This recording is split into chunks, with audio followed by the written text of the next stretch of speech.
The creep who was stalking me for 6 months went through with his promise to break into my house, but what he didn't know is that I made a promise to myself to survive, and I have been training for this since he contacted me. For the past 6 months I have been relentlessly stalked and had threats against my life made from someone I dated for a month. It started with phone calls upwards of 45 to 50 a day, 50-page text messages, and him showing up outside of my house at 5 a.m. When I would not comply or feed the negative attention, I began to receive threats, claims that he would unalive me and get away with it. All he would have to do is flee the country. Telling me he shouldn't have to force me to be his friend or give him another chance or else. Every time I blocked his number from contacting me, he would then call me from different ones, try and pretend to be other people or have his friends or sometimes even random strangers he'd ask on the street. I once scared an unsuspecting guy half to death after informing him that the person who had just told him to call me was actually stalking me, and I sent him proof. He ended up calling the police on him. He fled, of course. After about 2 months of that, I was evicted from my apartment building due to my neighbors no longer feeling safe because of his looming presence. I then applied for and was granted a TPO. A few days afterwards I received a picture message of the note the sheriff civil had left on the door of my stalker's then residence with a message taunting me that what you are trying to do was stupid and a restraining order is just a piece of paper. So ultimately he just ended up avoiding the process server, and simple as that. I was not being protected at all. May 31st of this year I relocated. This did not deter my stalker. He vowed to find wherever I moved to and threatened that if he couldn't find me he would be able to find my family, and then proceeded to send me a map of my mother's home whom he had never met. I received a message from a woman claiming to be my former landlord, letting me know that I owed a balance on my account and to avoid late fees I needed to pay the amount, which I could do with the link provided in the message. Turns out it was my stalker pretending to be a woman, and the link turned out to be a tool used to grab the user's IP address when they clicked the link. Upon this discovery I changed my phone number and began to systematically dismantle any trace of an online presence I once had.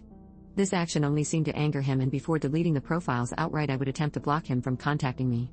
Each and every time I blocked one he simply created a new one and proceeded to contact me as if nothing had happened. 12 different Reddit accounts, 9 different Tumblrs, 10 different Instagrams, 3 Meetup accounts, 4 Facebooks, with which he changed his location to that of my hometown and proceeded to add nearly everyone from my graduating class in high school, and even 3 Duolingo accounts in MySpace. Yes. MySpace. I then received an empty package from him addressed to my former residence with the declaration, "Address correction requested, do not forward." I'm assuming he thought that the post office would adhere to his requests and return the package to him with my new corrected address on it. Mid-July he created a profile using my photos and likeness to threaten my family. When I didn't respond he proceeded to post semi-nude pictures of me on the profile in an attempt to blackmail me into speaking with him. I did not and contacted Twitter to report the account and have it removed, which they eventually did. On August 21, 2014. I awoke around 8 p.m. to vigorous knocking and ringing of my doorbell. I look out my window to see who it is, and I was horrified to see my stalker there. I called the police and of course he fled once again. Over 7 separate police reports filed.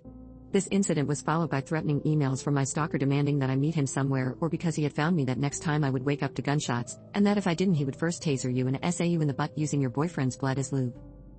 This past Sunday night I woke up at 6:45 a.m. to the ringing and banging again. I proceeded to record him on video while I was on the phone with the police.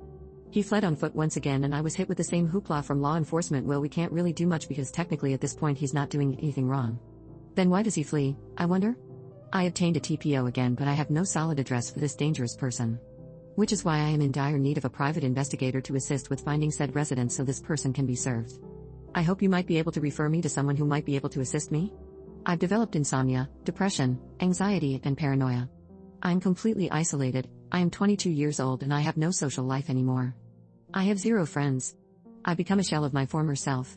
I've faced eviction and lost a job because of this man's behavior, and I don't know how much longer I can survive.